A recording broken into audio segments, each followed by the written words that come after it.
I do see a lot of people here that I have seen at our programs before.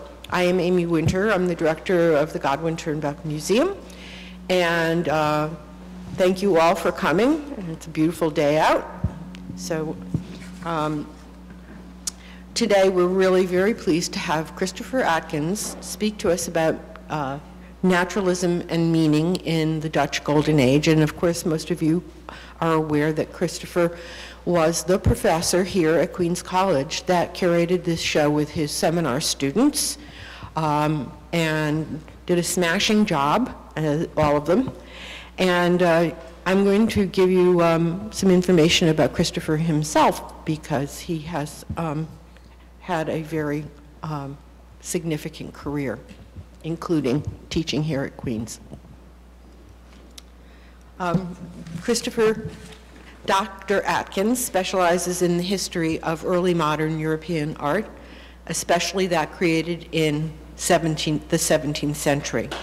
His research interests include early modern art theory, the production and consumption of paintings, artistic subjectivity, and typologies of modernity.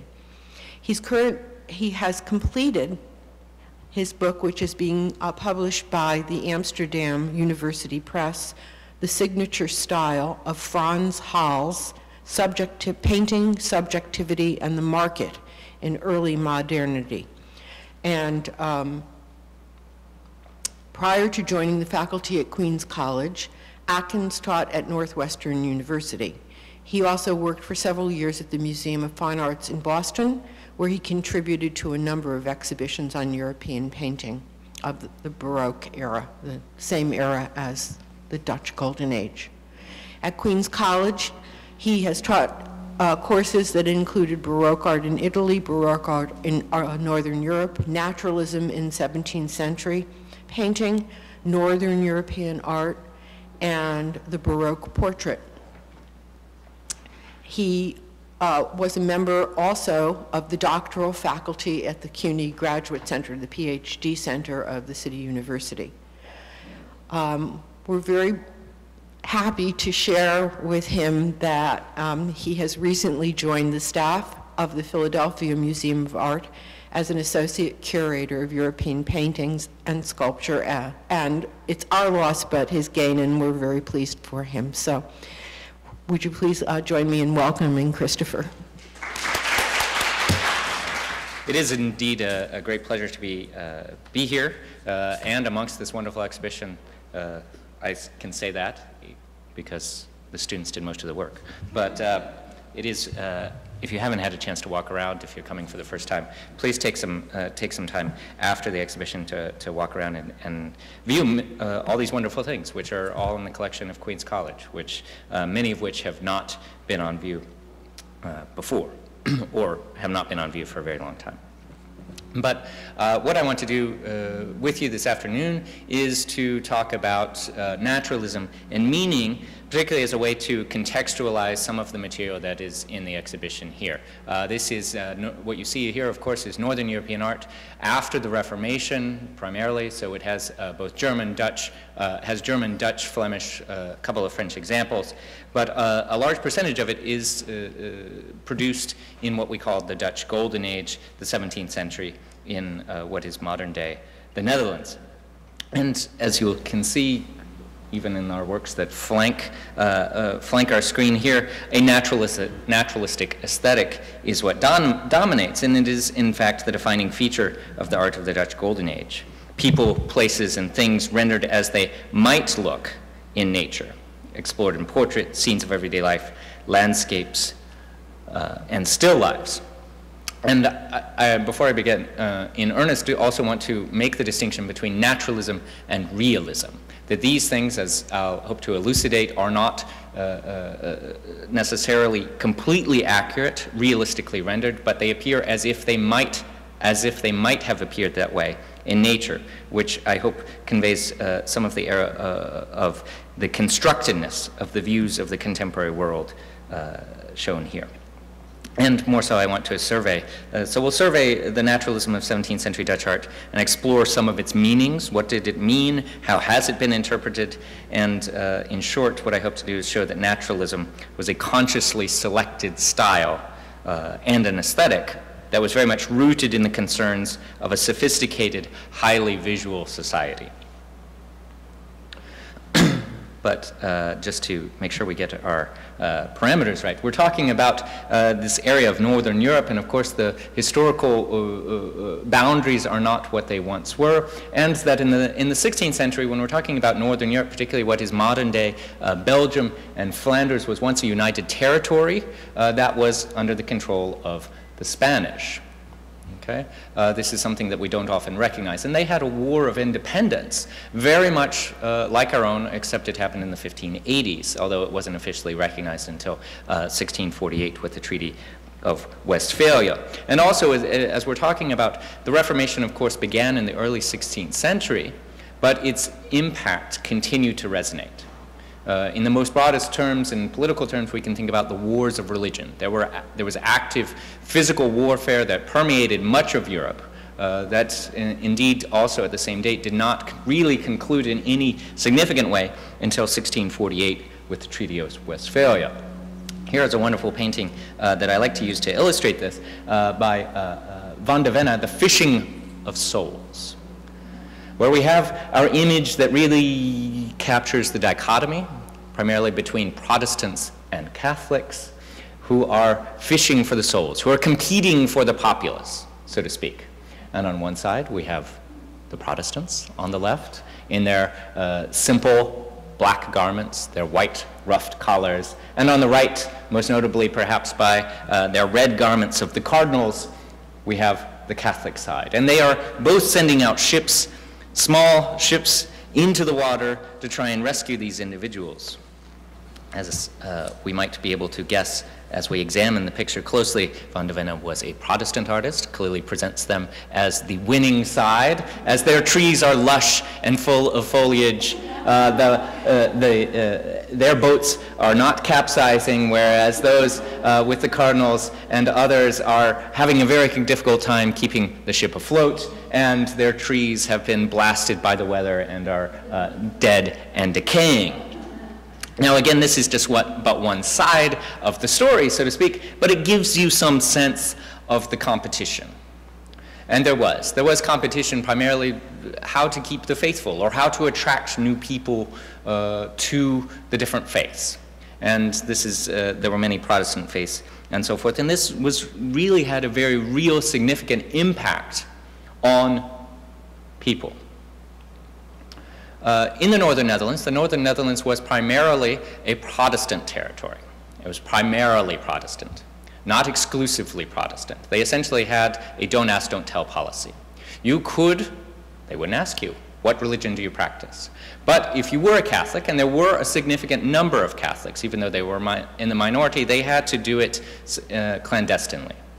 They worshipped, and here, for example, is the Church of Our Lady of the Attic, which you can actually still visit in Amsterdam, which looks from the outside completely like a regular canal house, a merchant's residence of any other. When you walk up to the second floor, this is what you see. You see that it has been converted, as it was in the 17th century, as a place of worship. There were no signs outside. There was nothing that proclaimed what type of worship was going on, even if there was a place of worship at all. So this begins to give you some idea. These are just a couple of teasers of what it was like from a religious perspective within this particular environment. Now, most of what I'm going to talk about is secular art. But it is important to point out before we get too much further that despite the fact that there was the Protestant Reformation, which, as I'm sure you know, made the use of religious imagery more complicated. Okay? And sometimes this can be oversimplified that religious imagery stopped. That is incorrect. Okay? Religious imagery continued, perpetuated. This is Rembrandt's famous etching, the so-called 100 Guilder print. The 100 Guilder print, which depicts Christ in his ministry as described in the Gospel of Matthew. partaking in a number of different elements, having the children come in onto him, healing the sick, and so forth. Okay? Now, this is a completely different version of religious art. To give you something way back, Hans Memling, who was active in Bruges, a German artist by birth, but was active in Bruges, created the types of images that were iconic, based in many ways on Byzantine icons, as well as ideas of the Sudarium, the St. Veronica's veil, etc., that presented a stylized vision of Christ outside of a narrative context, by himself, as perhaps, as they believed, a true image of him, or at least his essence. This was a dominant mode of thinking in the Catholic tradition. There are, of course, narrative scenes, but there are a lot of images like this, or in our Rubens school of the Virgin with the young Christ child, where they exist as figures, independent of some sort of context. In the more Protestant traditions, they continue to produce religious imagery, but it's done within a narrative context. Christ, it's okay to present Christ in a visual image, but let's make it more of an illustration called from the Bible. With the renewed interest on the direct access to the Bible, reading the scriptures, likewise there was an emphasis on religious imagery that was called directly from these narratives. Put Christ in a setting, have him do something, as the text told us that he did. So I do want to point that out. And as the 100 guilder print, this was one etching. Rembrandt was a famous painter, famous etcher. We do have the wonderful drawing, which I think is by Rembrandt, here in the exhibition. But this sold, it's called the 100 guilder print because it's sold for 100 guilders. The guilder is no longer in existence. It was replaced by the euro a little over 10 years ago, but this would be the equivalent of around $50. So an etching, this etching, a work on paper, a reproducible work, not a completely solitary independent work, sold for, in modern terms, actual dollars, $50. What on earth would that have cost to a 17th century person? This would have been potentially a year's wage for a day laborer. I point this out because we know that this is exactly what this particular etching cost, and it was an extremely high sum, but suggests the popularity. And of course, part of the value was that Rembrandt made it, but to show you that religious imagery was not completely forsaken. Now that said, the role of religious imagery, not only was it narrative, this is one of the particularly interesting genres that is unique to the Dutch Republic. Pictures, paintings of church interiors. This is one of the earliest ones of an actual identifiable location by Peter Sanrodam of the Cathedral of St. Bavo in the town of Haarlem. Haarlem with 2 A's, not ours here in New York. That gives us some idea of what became a Protestant place of worship looked like. Churches, this was erected in the 12th century as a Catholic church. It was repurposed and maintained, but what you probably notice is that it is stark. It is whitewashed. There are the people in the foreground, but on the walls there is hardly anything. There are a few things. This is the complete opposite of Name Your Church in Rome, which has a ceiling painting, which has altarpieces, which is filled with gold and decoration, which in the Catholic tradition was meant to inspire and create an appropriate place for worship. In the Dutch Protestant tradition, no thank you. We are going to keep things calm, we are going to restrict things, we are going to be more toned down, and part of that was to eliminate religious imagery in the churches. So things like the 100 guilder print were around and were existed, but they were more private objects. They weren't officially commissioned by the church and so forth, but they were around. But rather, this was more the type of environment that was going on, especially in the 17th century, where the churches, and the church, we have to remember, think of the Italian Renaissance again, for example, was one of the leading patrons of art. They were the leading purchasers of art. They commissioned works. They spurred artistic creation. Well, this source dried up, and we'll see what happens in terms of the market and consumerism towards the end this afternoon. But so this gives you some idea of the religious atmosphere. Now, before we go much, continue, another important thing to look at is, and let's hone in on the example of Haarlem, which we've just been looking at. I don't know, I apologize, those of you in the back may not be able to see it. It's very close to Amsterdam, Haarlem with 2 A's, of which our Haarlem in Manhattan was named after, and today it's about, what, a 15, 20-minute train ride. So very close, but it was an important center in the Dutch Republic, especially in the later 16th century and in the early 17th century. And I want to use it as an example to look at the artistic traditions of the late 16th century, what preceded the great masterworks of the 17th century. Here is Cornelius van Haarlem, wonderfully named, Cornelius from Haarlem, The Massacre of the Innocents from 1591, something that we might call Dutch mannerism. A complex, and rather than looking at the subject matter, I want to focus on the style, the way that Cornelius made this image, which indeed is huge. It is larger than what I show you here, and it is filled with all these writhing, contorted bodies. Cornelius, like many mannerist artists, carefully thought out what he was going to make. He devised a composition that was intentional. He thought about what he wanted to do, and then he tried to actualize it. And here, you know, where might we think of placing key figures? We often think about placing them in the center, on a central axis, so that they are our focus of our attention. What on earth is the focus of our attention here? Who knows? It is all over the place. We have almost we have a void almost in the middle, capped by this arched space, and we have a considerable open ground, or the swirling, teeming masses are pushed and pulled around the outside, and they are overlapped, they are doing active physical poses, and of course, all of the men are nude, and they are doing these really contorted bodily positions. And again, this was what Cornelius wanted to do. Okay? He was not interested in making it seem like a scene of everyday life. He wanted it to seem strange. He wanted it to be complex. And in many ways, this is anything but natural. There is some observation of the human body to get some of these positions, but this is, many cases, this isn't some sort of like journalistic snapshot or trying to replicate the effect of a journalistic snapshot. Rather, it is this intentionally artistic approach. And this may or may not suit our contemporary aesthetic. Probably is not what we popularly think of as 17th century Dutch art. Certainly is very different from those things that will follow. But I want to point this out because this is the groundwork. And also it's extremely important because people like Cornelius were working for a very sophisticated audience.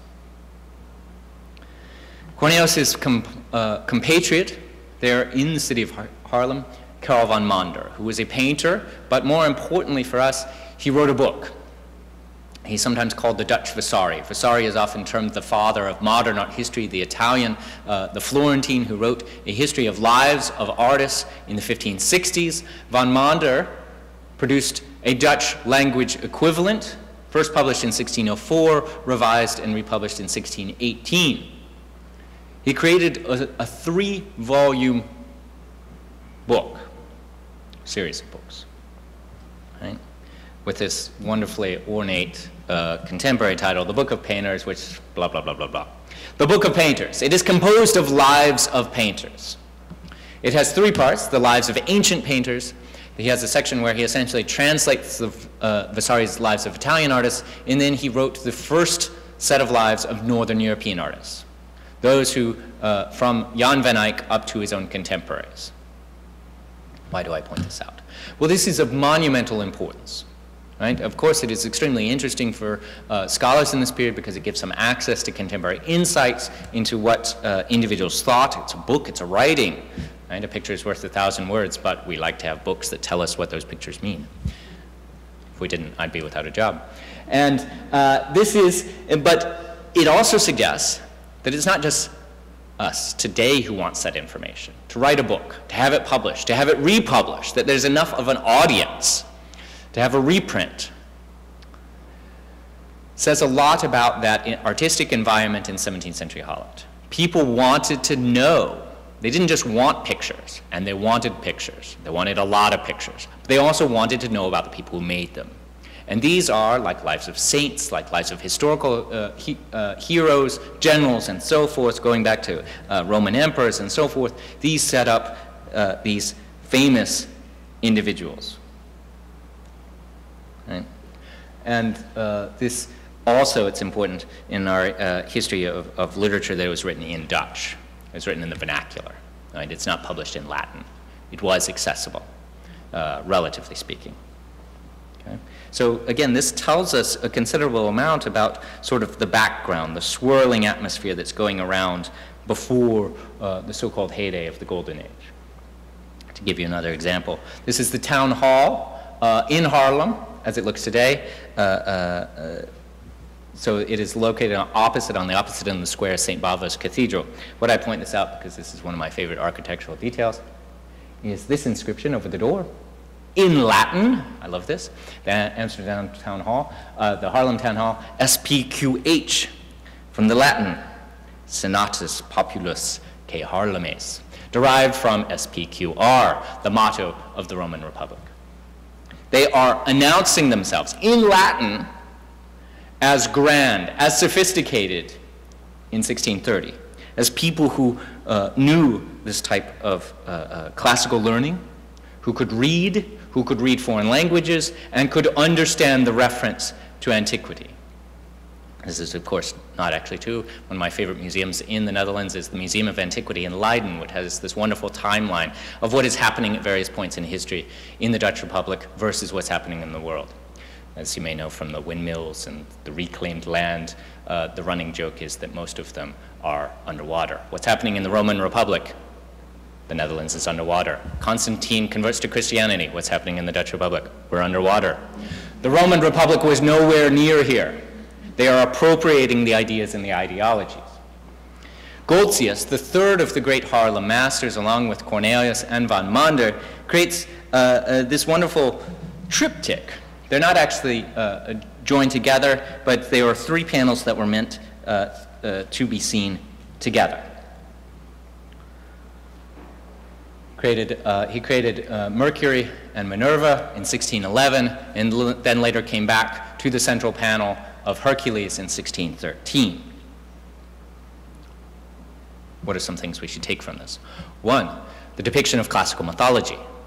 Right? We have subjects who are called from classical mythology. Two, the nude human form. Right? And perhaps even some elongation of the body, which is a holdover from Mannerist aesthetics. These are, again, types of things that we might not anticipate when we look at peasant scenes of everyday life, landscapes of people pulling barges along the canals. But this is this environment. More so, or another layer of which we can look at these things, is that this has been interpreted as an art theoretical statement. That there are three parts to art, artistic creation, and the supportive arts. An allegory of art, if you will. If you notice, Mercury holds a palette and brushes. He has been interpreted as practice. Minerva, the goddess of wisdom, right? Thinking, theory. That all art results in some form from this two-part process. Thinking and manual execution, theory and practice, that together, that is when you create ultimate art. Where along the spectrum it falls is something that varies along different historical moments, but this is part of our narrative, and this is being pictured again at the dawn of the 17th century. That someone like Goltzius is thinking in these terms, is thinking about what is art? A very complex, complicated question, something that we continually ask ourselves today. So who's the guy in the middle? Hercules. Hercules, which, believe it or not, is a historiated portrait, meaning that this is the portrait of the owner, the patron of all three of the paintings, a man named Johann Koltermann. That is his portrait head as he appears in the guise of Hercules. I don't know. This isn't the type of thing I would hang on my wall, but maybe that's just a different taste. What is he doing? Hercules, the strong man, what on earth does he have to do with this art? He is the patron. He is literally the patron of all of these things. He is the supporter of art. He wields his club, he defeats his enemies, he vanquishes them And that is something that art needs too. You can be the wonderful artistic genius working in the attic, and nobody knows what you're doing, no one cares what you're doing for a very long time, a la Vincent van Gogh or something like this. But to be appreciated in your own day, you need some level of support. Somebody needs to purchase your works. Someone needs to encourage you. And so the patron does indeed have an important role, the client. Those people who read Van Mander's book. And again, to have that is one thing, but then to have a painting, a large-scale painting that illustrates that concept is a whole nother level. Which brings us to this wonderful little painting in Boston. Rembrandt's Artist in the Studio. A much smaller work, of, less than the size of a sheet of paper, which I've blown up here. At first glance, right, we have a painter in a studio. It's relatively monochrome, yellows, browns, a few grays. It's drab. The wall is cracking. The space above the door looks like it's about to fall down. There aren't really very many things here. Is it a naturalistic, completely, is this what happened in Rembrandt's studio? Is this what it looked like? I think if we think about the art from where it came from, we can begin to see it in a slightly different way.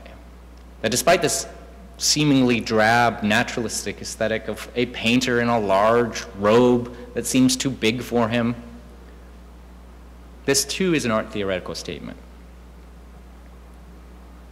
He's in the act of painting, but by that he is not laying the brush to the canvas. There's a distance between him and this large easel. We have no idea what he's actually working on. What is he making? This is, and keep in mind, this is about 20 years before Las Meninas by Velázquez. What he shows us is an artist thinking. He's either in the process, thinking about what he's done, thinking about what he already has completed, or thinking about what he is about to undertake. It's not clear. Maybe all three. Maybe it depends on our own perspective.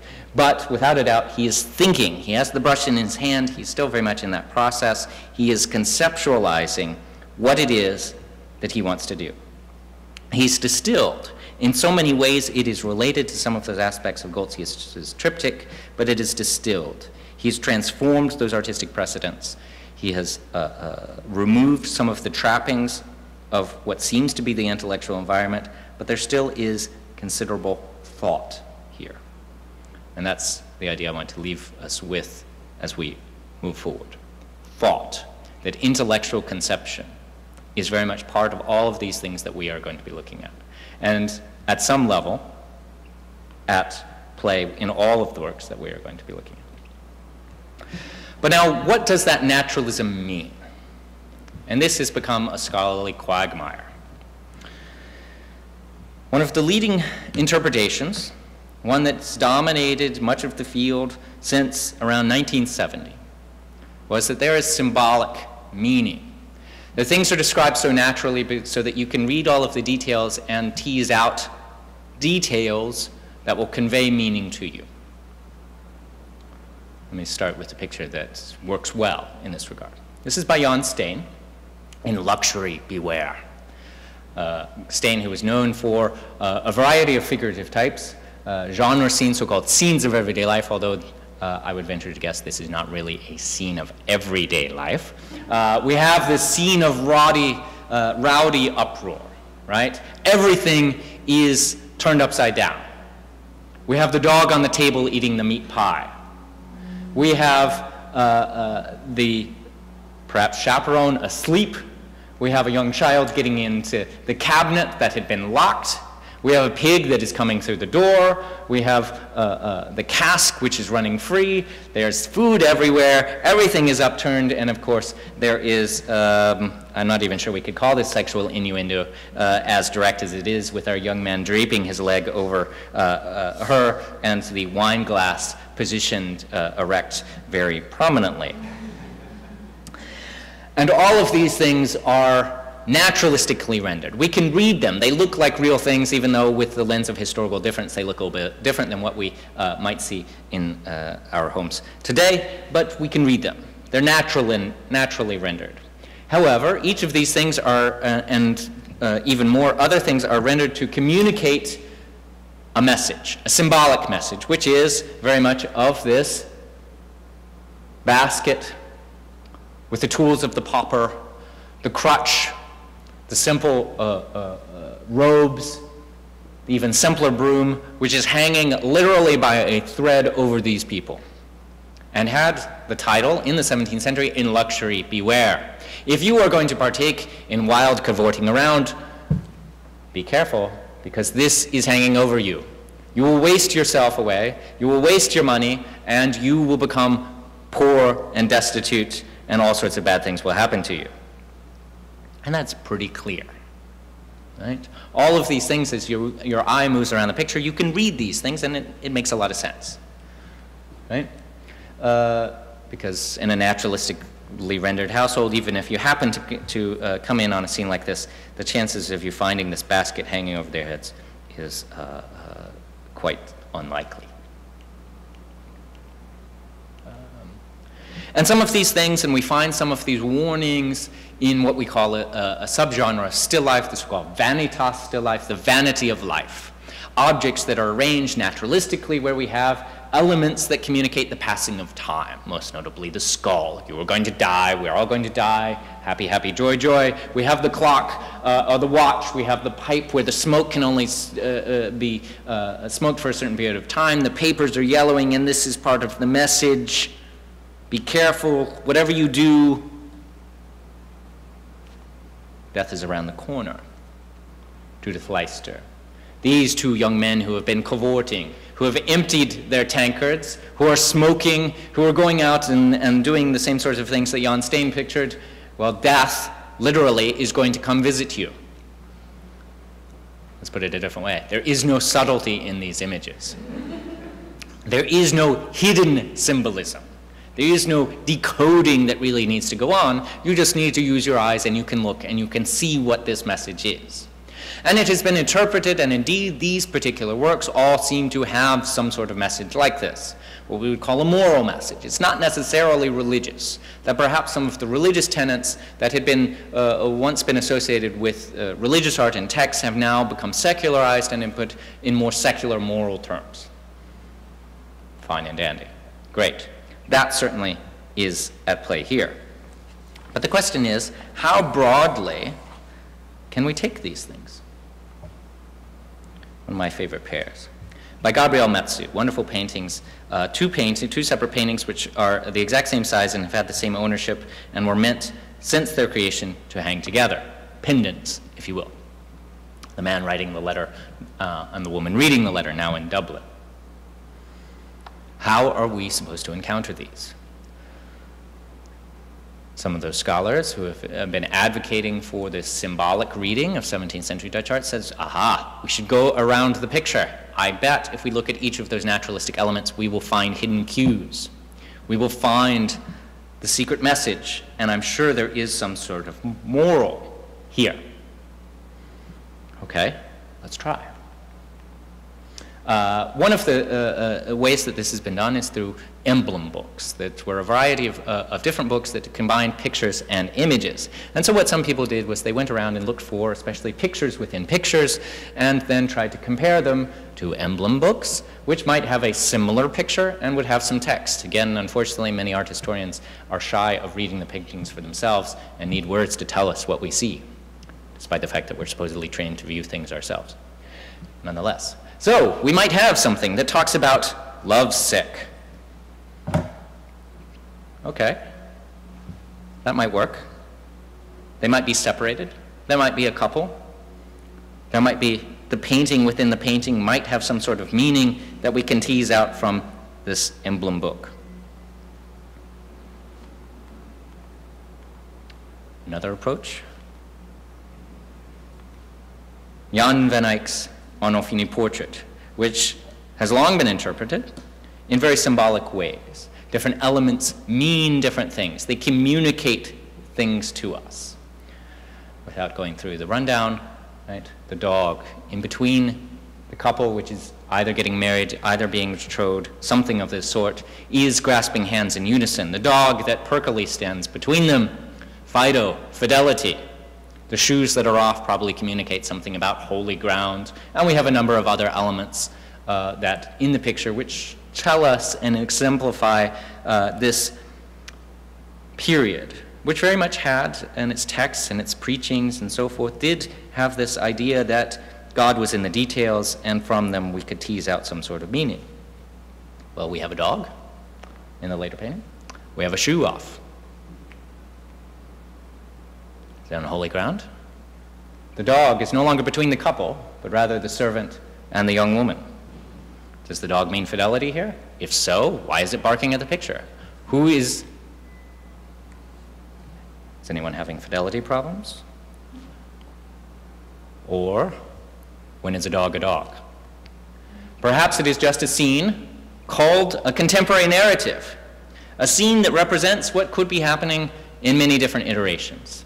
A young man and a young woman who may or may not be married, who are corresponding across the space that separates them through a letter. The man writes a letter, the young woman reads it, seems to be relatively happy. The young woman pulls back the curtain to this scene of the ship, a painting of a ship, perhaps suggesting that our young man has traveled somewhere else by ship, and they are separate yet united. All perfectly plausible. And we didn't have to have any recourse to symbolic meanings or any sort of moralizing tale that's going on. And this is where we get into that tricky ground. What do these things mean? It doesn't seem like there's some sort of moral that's warning us against prescribing certain negative behaviors or telling us what not to do, as in the Leicester or the Stain or even the Vanitas Stylars.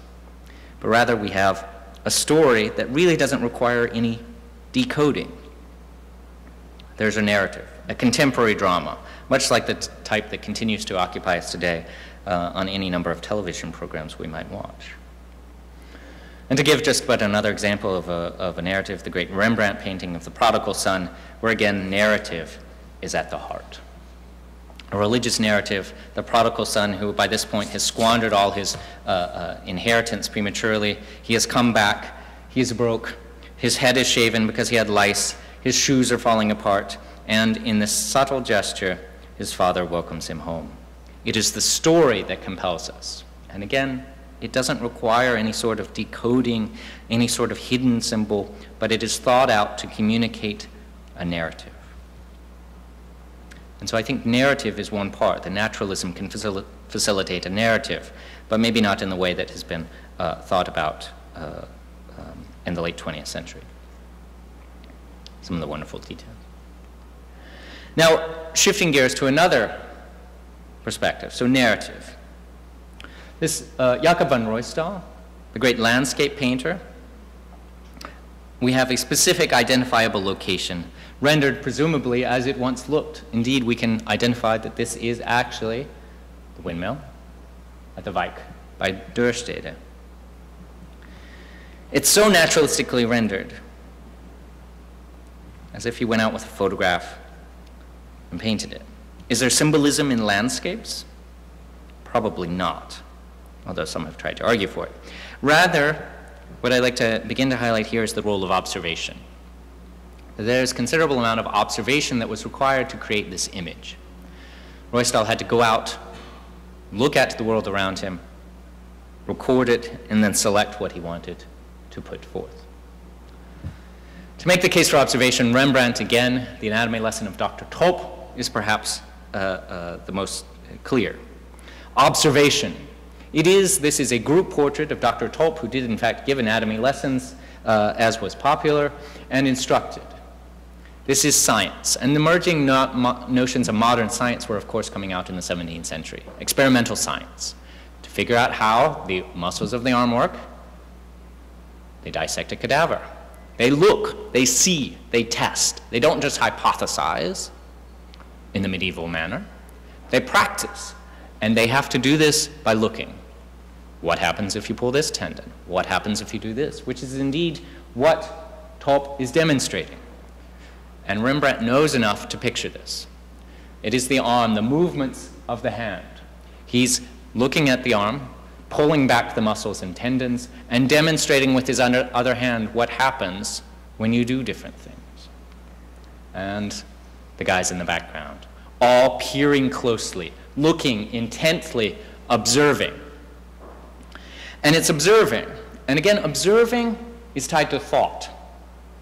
Sometimes we look at things, we're inundated with images, we bypass things all too quickly today, but in a scientific environment or an extremely visually attuned one, you have the combination of art and science, and that art and science are both rooted in this idea of observation.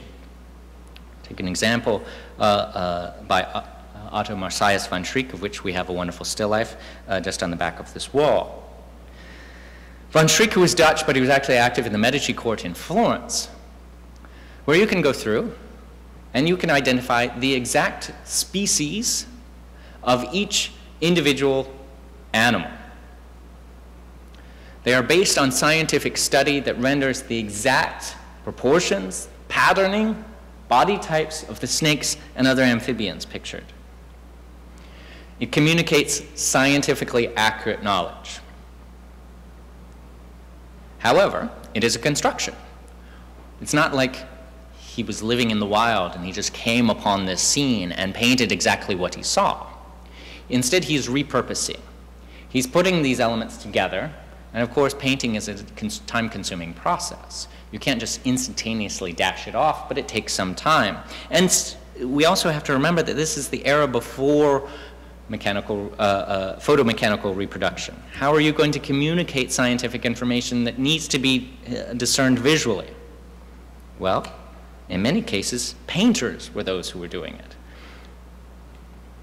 Rachel Rausch, who was active at the later part of the 17th century, a female artist, and there were many female artists in the Dutch Republic. She began working for her father. Her father taught botany at the University of Leiden, and for his books, he needed someone to illustrate the concepts, the plants, the plant engineering that he was practicing. And that's where she began. Somehow, over time, her career morphed into those things that we would consider more floral, artistic still lifes, paintings. They are accurate. You can apparently go through, I'm not a botanist myself, but apparently you can go through and you can identify each and every flower as a historically and scientifically accurate representation of a specific species. But it is artistically arranged. And most of these flowers would not exist outside of a greenhouse in nature, exactly as you see them here. So where's the line between art and science? They're both rooted, art and science, in observation, and more so that you need to observe things to learn about them. You picture things so that you may learn them. There is some element of learning by doing, and to communicate that information to others. And I should point out that Rausch was extremely famous. She was recruited and worked in the great courts of Europe, or some of the great courts, and she was even recruited all the way across Germany to Dresden in the early 18th century. And we find this for artists as well, that they were learning how to observe. They were observing this. We're not quite sure who exactly made this, someone from the Rembrandt school who made this drawing, who pictured observation in the studio. Much like we have in life drawing classes here at the college, you practice and you observe. Life drawing is not just about making the image, but it's about what you see. Looking at what you see, trying to translate that into a two-dimensional image. The artists and the scientists are doing it, and perhaps that's why Rembrandt can so accurately render his anatomy lesson of Dr. Tulp. And Rembrandt studied his own face as well. Now, I'd be remiss if I didn't mention Vermeer. Here, too, we have carefully and tenderly observed scenes, or at least what it seems to be directly observed scenes. Our woman who appears to possess volume, who occupies this naturalistic space, complete with details of the broken wall just above the ceramic Dutch tiles, as she pours her milk into her simple earthenware jug. The light peers in from the left, all consistently, naturalistically, as it might have been. A visual tour de force, of course. But here, too, we see none of these details as exquisitely rendered as they are, which is what we'll transition to, they had to be observed first. They had to be looked at, they had to be studied. Before Vermeer could translate these concepts into paint, he had to think about them, he had to look like a scientist at the world around him, and then he had to try and figure out how to replicate those effects. Vermeer, the master of light, so-called, indeed, using light to craft forms, or to capture the effects of the bread on the table and that jauntily hanging off blue cloth, all gorgeous. Sorry, for the sake of time. Still lifes, many of these, likewise have this observational quality. Here, one by Haida in the 1630s, where we have a so-called breakfast still life, the type of things that would have been eaten. We do not have a still life here that has the elements of a skull or anything like that. We have the watch and we have food that has been eaten, so perhaps you might tease out some sort of meaning about the passing of time, maybe about luxury. That is possible, but as much of it is also about Haida's ability to visualize the natural world and to translate that in a really technically brilliant way. Again, this is a flat painting, but this overturned goblet and the light effects, or the goblet with the wine glass of the Romer, of which we have one in the corner, which was a carrier for white wine, where you get the different effects of the wine, the reflection off the glass that has the wine in it, the empty glass, the materials, the silk of the key, the thread that holds through the key. All of these are done with such technical virtuosity, gleaned, of course, from observation, but wonderfully created and executed. And I think that's part of our story too. Naturalism could be viewed for the virtuosity of the artist, the technical brilliance, that practice from which we began with Goltzius. And we could take any number of examples. Let's stay with still lifes for a moment. Samuel van Hoogstraten, who was one of Rembrandt's many pupils, a so-called fool your eye, a trompe-l'oeil, where we have what appears to be a cabinet, the type of thing that you would affix letters to near your desk, all rendered on a one-to-one scale that is meant to illusionistically fool you into thinking that those objects are actually there. Are you really going to be fooled? I'm not sure, but there is a high level of technical brilliance in these things, and really are trying to fool you, which again is related to thoughtful observation. My students always love this. Geisbrechts. This is the painting of a back of a painting. This is not actually a back of a painting. This is our Magritte moment. This is not a painting. This is the back of a painting, on which the other side is the back of a painting. Right? This is the type of thing that Claudio Bravo or somebody is doing right now. How modern is this in 1670? But it looks like the back of a painting. Right? We've got the frame, we've got the stretcher bars, we've got the little tufts of canvas which overturn, we've got the nails, we've got the collector's mark, we've got the back of the weave of the canvas where you get this tangible quality. There is no subject here. There are no people doing anything. Is there a moral here?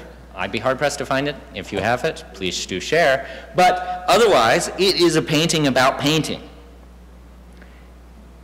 And a painting about technical brilliance, the openness of the space, all of these things that a modern interpretation, I think, can easily fill. To make the point not much further, what did the painters think themselves? Well, they thought in these ways too. This is Gerrit Dou, Rembrandt's first pupil, who was active in Leiden. The quack.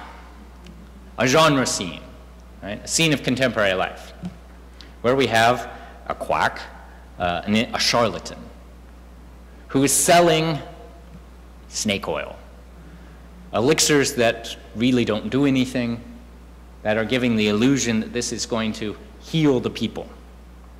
And some audience is going to be gullible enough to give their money to the quack, and with the hope of some sort of charm or getting better or having more riches or so forth.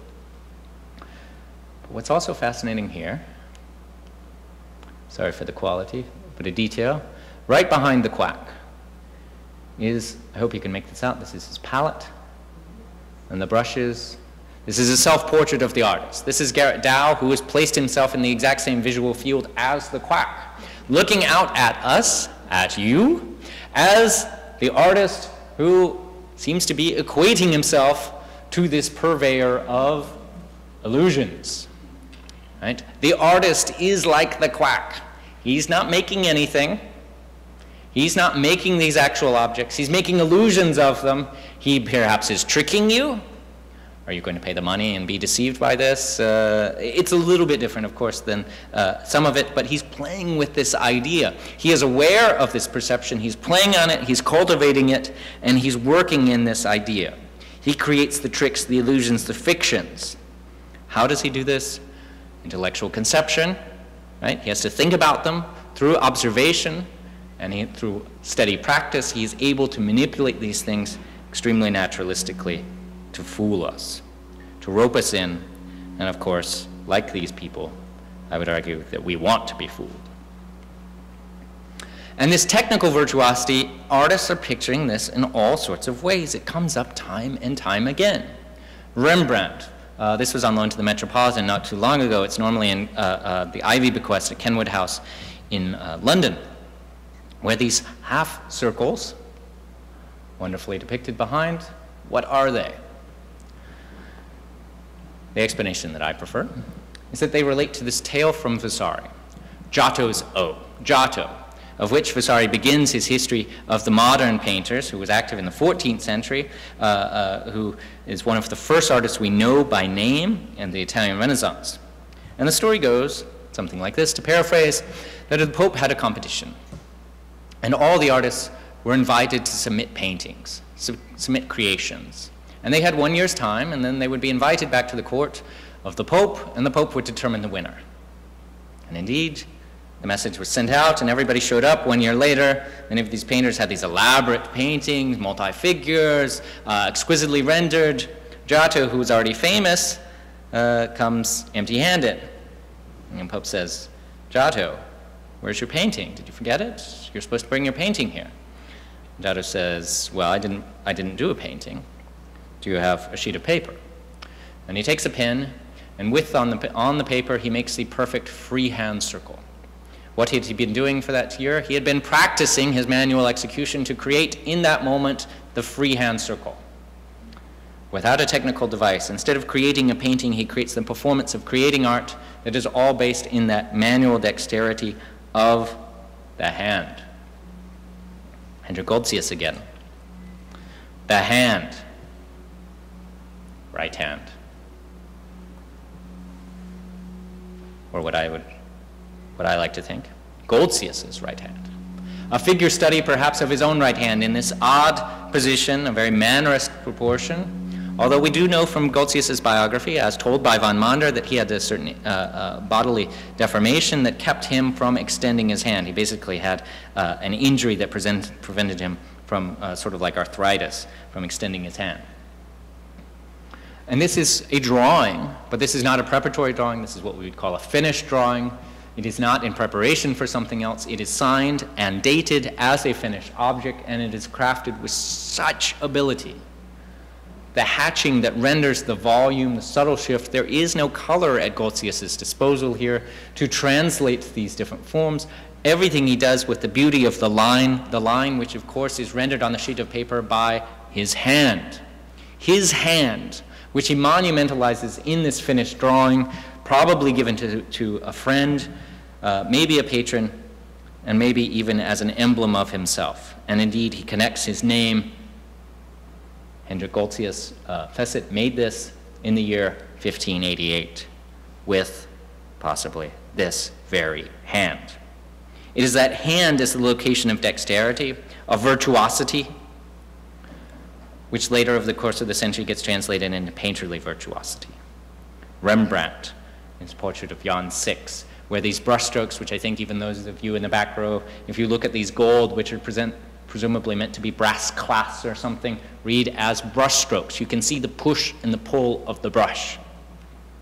Franz Hals, much earlier, in the 1630s, when we look at the sleeve of the so-called Witch of Harlem, Malababa, we see that it breaks down into this nest, this tapestry of strokes, what are meant to be highlights, what are meant to be shadows, read, if you hone in on them, as brush strokes, displays of the painterly virtuosity. And this is all very much part of that naturalistic environment. It stems from Goltzius, goes through various iterations of Tao and the deception and the technical ability in this naturalistic aesthetic. Sorry for time, I'm going to fast forward a bit. Rembrandt again in the self-portrait, as we begin to transition. These artists were highly aware of other artists, and they built upon them. Rembrandt's great self-portrait, 1640, very much related to Titian, as naturalistic as it looks, and as natural as Rembrandt looks, as if he's just hanging out. He's basing his conception. Even if he's recording exactly his performance, he is posing himself in the guise of an earlier painting. And he knows this, right? As early back as von Mander, people were reading about this other art. Other artists were too. Prints and various things circulated. They knew about these things. It's also a combination of the great Italian masters, both Titian and Raphael. Raphael's portrait of Baldassare Castiglione, taking the pose, the posture from the Titian, the color scheme from the Raphael, and by this wonderful circumstance, we actually have a drawing. We know that Raphael's painting was on the Amsterdam art market in 1639. This is a drawing by Rembrandt. He went and saw the painting by the great Italian master, Raphael, as it was being sold in Amsterdam. And he notes, Rembrandt in typical fashion, that it went for 3,500 guilders. Always the businessman. And indeed, this is part of it too, as we move into the idea of the market. How did Rembrandt know this? Because there was a demand for paintings by Italian masters and others, which required bringing the actual paintings into the Dutch Republic. This is a painting of a lottery for paintings. Unlike, as I suggested at the beginning, the church is the major patron in many prior times for works of art, was no longer a player. And works of art were not always commissioned directly through commissions. Portraits probably were, but a lot of other things weren't. They were exchanged independently. Right? A painter would make something not knowing exactly who was going to purchase it, or even if it was going to get purchased at all. And these things were sold through intermediate outlets, which included from dealer shops, but also, amazingly, through lotteries. They had lotteries. Dealers would make lotteries. You would buy a ticket. You wouldn't know what you might come out with. You might get a wonderful painting. You might get a far from wonderful painting, or you might get nothing at all. But people bought these, and that's the wonderful thing of this painting, that there are hundreds of people seemingly at this event to try and get a good painting. There's wonderful tales of travelers where they go in. Peter Mundy supposedly describes being in the northern Netherlands in the 1640s and says that everybody's house has tons and tons of paintings. This may be close to the truth. Now, not everyone had tons and tons of paintings. But we know of a number of individuals, those people that we might call something like middle class, might have as many, and we know this from documents, as 100 pictures in their homes.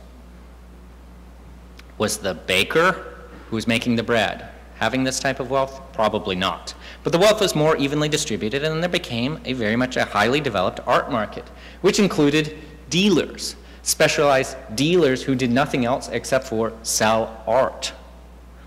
And this would, artists might have a contract, and it's very similar to the way that things work today, which speaks very much to the modernity of some of these things that we're looking at. There was an active trade, a large volume. They sold foreign works, local works, works that had been created a long time in the past, and those that were bought and sold in the present. This is a little bit dark, but begins to tell us who were these people who were buying these things. Well, it's really fascinating because those people, there was this visually attuned society. Going back to the Mannerist traditions, it continued even as the wealth got redistributed to the so-called merchants and so forth. There was an active, eager clientele. I love this painting because there are people looking at paintings. It's not Rembrandt making his painting. These are visitors to the studio. We have the artist, right, in the process, probably making something. We have this guy looking at this picture. We have this other one looking very closely. Right? He has it up. He's looking intently, as is this guy in the background, and this guy's interested in the work in progress. These people are so sophisticated, they don't just want paintings. They want to know about paintings, and they're eager at looking at them in the process, in these modes. They are highly sophisticated.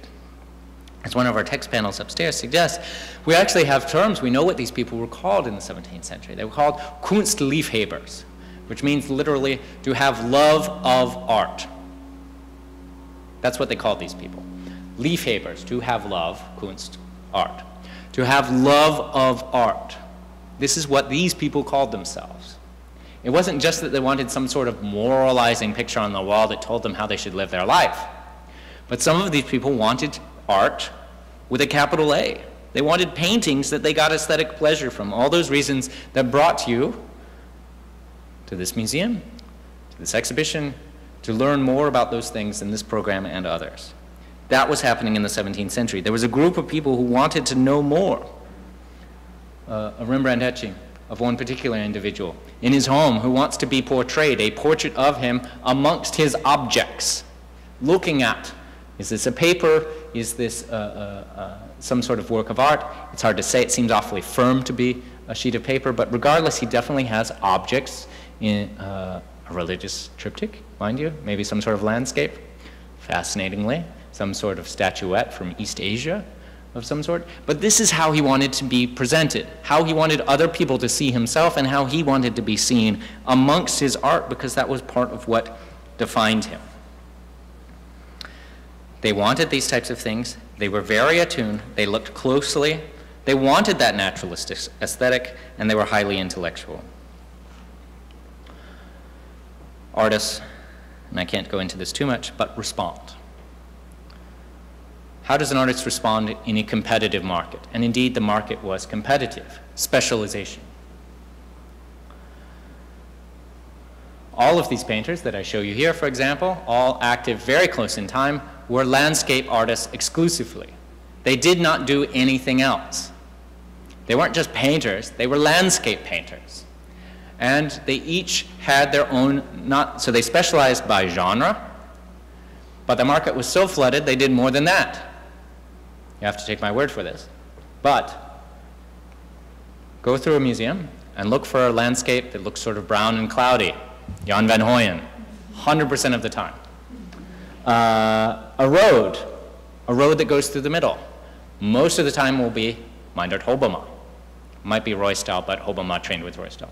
Cows in a golden landscape. Kaup, trust me, go to the mat, practice for yourself.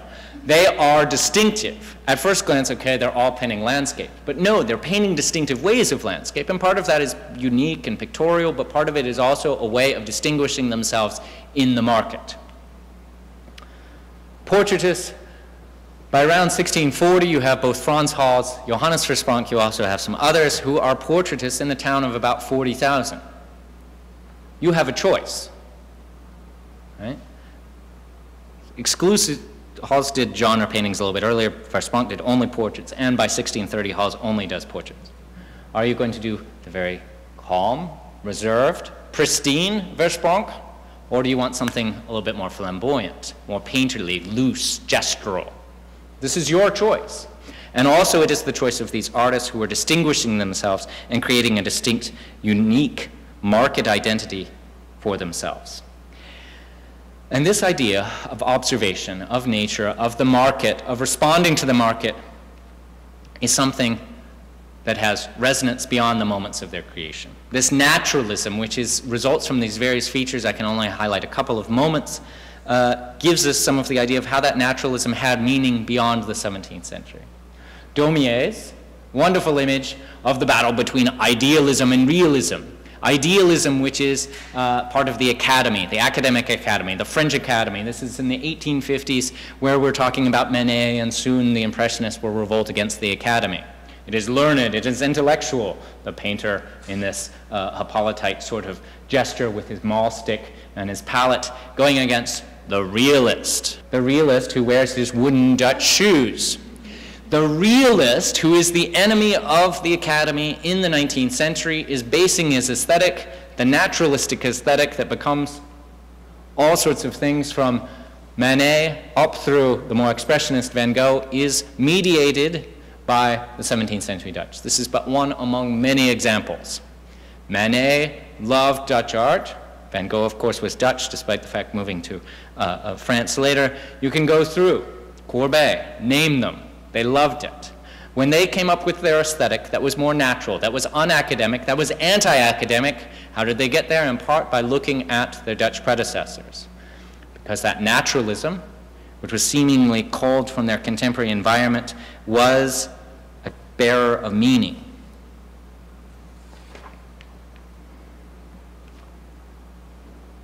One that resonates much closer to our contemporary moment. This is the Japanese artist Yasumasa Morimura as a self-portrait as Rembrandt, as seen in the Kenwood self-portrait that we looked at earlier. He is a photographer. You can just make out that in his clenched fist he has the device, the shutter. He has created a costume and the guise and created an image of himself as Rembrandt. The Western definition of quality as he explores his role, Morimura explores his role as an artist operating between East and West, traditional definitions of art and artists. What is a great artist? Rembrandt is the great artist, so in his tongue-in-cheek way, he pictures himself as Rembrandt. Cindy Sherman, in her earliest series of the untitled film stills. Here, too, we have a number of correspondences, and I should point out that I don't know in any way, shape, or form that Sherman was looking specifically at Vermeer, but when you start looking at them, there are a lot of connections. But both, let's take them as independent works. I think instead that she's utilizing photography. As she herself posed herself in this early series, in these different guises, called from B-movies and so forth, playing some sort of role, some sort of seemingly narrative, although you're never really given the information. Vermeer is doing the exact same thing, a naturalistic image, as if it might have occurred, as if it might have appeared, but what on earth is that woman with the water pitcher doing? I don't know. She is there. She is open. She is there for us to project our own narratives, to project our own ideas, much like Cindy Sherman was doing. And this relates in our contemporary mode, photography, as these examples are suggesting. We have a lot of things that we can look at. Our understanding of photography is much more nuanced than it once was.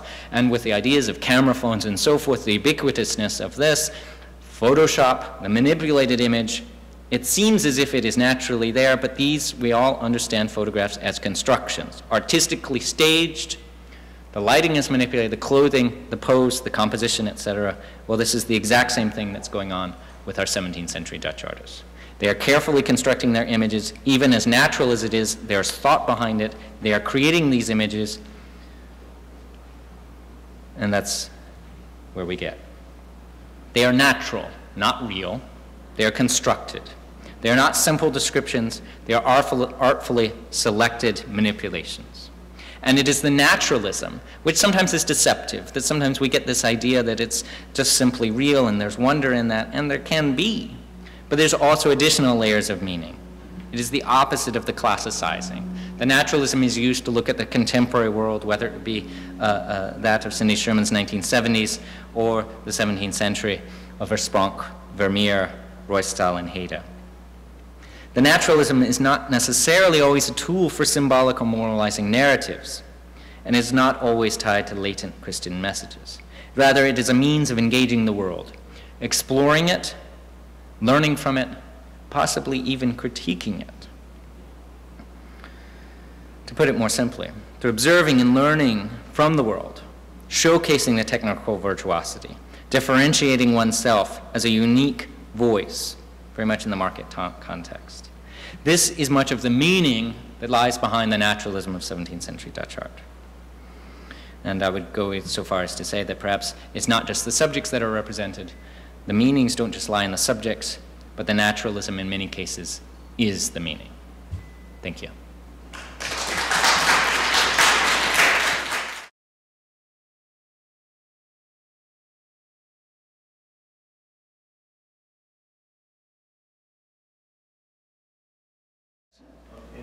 In the slaughter of the innocents,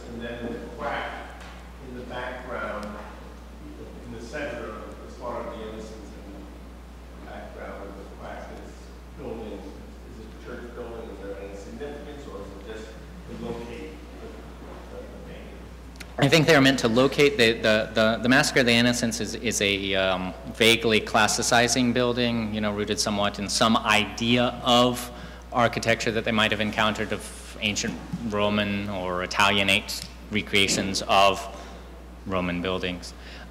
In the Quebec, I mean, there often is a setting. Setting is, of course, important.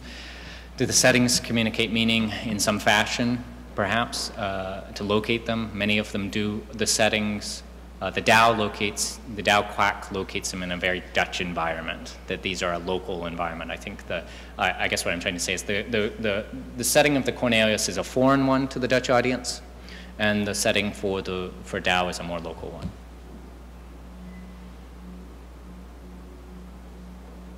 I think it's really interesting, self-consciousness Mm-hmm. of artists in this period, and speaks to the great modernity of the culture itself. And, you know, this exhibition has examined that in political terms as well, and in terms of character, and, you know, in terms of, again, self-consciousness. And it's interesting to think about how in the Russian school, pre-revolutionary school, Mm-hmm. quite a few Russian avant-garde artists used the eye and the hand as signs, not perhaps to some extent symbols, but signs.